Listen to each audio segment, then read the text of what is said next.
एक बार फिर नरेश मीणा की मुश्किलें बढ़ सकती हैं। नरेश मीणा के ऊपर एफआईआर दर्ज की गई है। मामला इस बार प्रधानमंत्री मोदी और सीएम भजन लाल से जुड़ा हुआ मामला है और इसी को लेकर बीजेपी नेता विकास सिंह ने सपोड्रा थाने में नरेश मीणा के खिलाफ एफआईआर दर्ज करवाई है। डूंगरी बांध के मुद्दे को लेकर नरेश मीणा महापंचायत के अंदर खूब दहाड़े।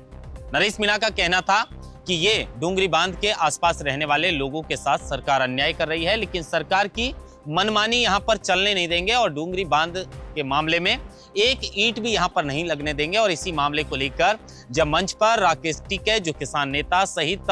कई जो नेता थे वो मौजूद थे और इसी बीच प्रधानमंत्री मोदी और सीएम भजन लाल को लेकर जिस अभद्र भाषा का प्रयोग नरेश मीणा ने मंच से किया, उसी मामले को लेकर अब उनके ऊपर एफआईआर दर्ज की गई है। जो प्रधानमंत्री मोदी के द्वारा 3 काले कानून किसानों के लिए बनाए गए थे, उसी कानून को लेकर प्रधानमंत्री मोदी और सीएम भजन लाल को लेकर अभद्र भाषा का प्रयोग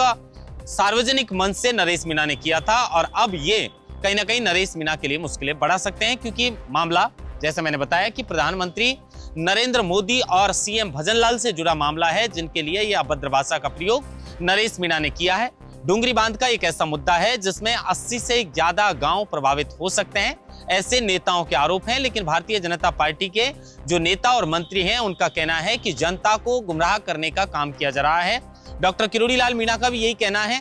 कि कुछ ही गांव हैं जो इस मामले को लेकर प्रभावित हो सकते हैं। 22 नवंबर को जो महापंचायत यहां पर सपोट्रा के अंदर रखी गई थी, नरेश मीणा जब वहां पर पहुंचे, आप तस्वीरों में देख सकते हैं किस तरीके से महिलाओं ने और जो वहां के लोग थे उन्होंने नरेश मीणा का जेसीपी पर चढ़कर फूल बरसाकर जोरदार स्वागत किया। और उसके बाद नरेश मीणा महापंचायत के अंदर पहुंचे, जहां पर कई किसान नेता मौजूद थे, राजेंद्र सिंह हुड्डा भी मौजूद थे और नरेश मीणा जोश जोश में यहां पर प्रधानमंत्री नरेंद्र मोदी को लेकर इस तरह की भाषा का प्रयोग किए, जिसको लेकर अब नरेश मीणा की मुश्किलें बढ़ चुकी है। खैर, ये मामला डूंगरी बांध का जो है उसको लेकर गृह मंत्री ज्वार सिंह बेड़म का कहना है कि वहां पर जो नेता हैं उन्होंने कहीं ना कहीं जनता को गुमराह करने का काम किया है, लेकिन जनता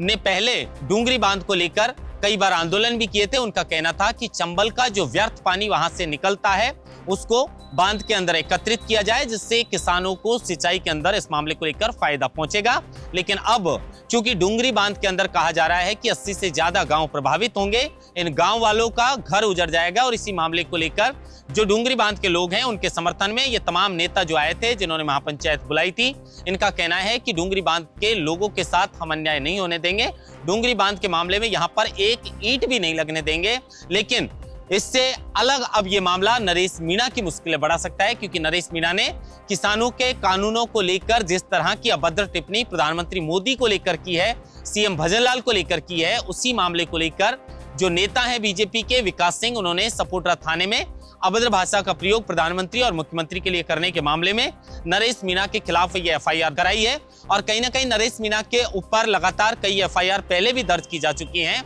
नरेश मीणा एसडीएम अमित चौधरी को थप्पड़ मारने के मामले में 8 महीने पहले सलाखों के अंदर रहे। उसके बाद झालावाड़ स्कूल हादसे के मामले में नरेश मीणा को 40 दिन तक सलाखों के पीछे रहना पड़ा था। उसके बाद अंता से चुनाव लड़ा, काफी सुर्खियों में नरेश मीणा इस चुनाव के अंदर रहे और उसके बाद नरेश मीणा ने हारने के बाद भी हिम्मत नहीं खोई, हौसला उनका बरकरार रहा और उसी के बाद वो जनता से जुड़े किसानों के जो मुद्दे थे उनको लेकर वो सक्रिय कहीं ना कहीं नजर आए और उसी के बाद ये महापंचायत का आयोजन हुआ, जिसको लेकर अब नरेश मीणा के खिलाफ एफआईआर दर्ज हो चुकी है। लेकिन डूंगरी बांध के मुद्दे पर सरकार का स्पष्ट पक्ष यह है कि इस मामले के अंदर 10-12 गांव ज्यादा से ज्यादा प्रभावित हो सकते हैं, लेकिन जो नेता वहां पर डूंगरी बांध के लोगों को समझा रहे हैं वो गलत तरीके से उन्हें गुमराह करने का प्रयास कर रहे हैं। अब सच्चाई इस मामले को लेकर क्या है, आगे क्या कुछ होने वाला है और नरेश मीणा के खिलाफ जो एफआईआर दर्ज की गई है, क्या सचमुच इस मामले को लेकर नरेश मीणा की मुश्किलें बढ़ेंगी या महज ये सिर्फ एफआईआर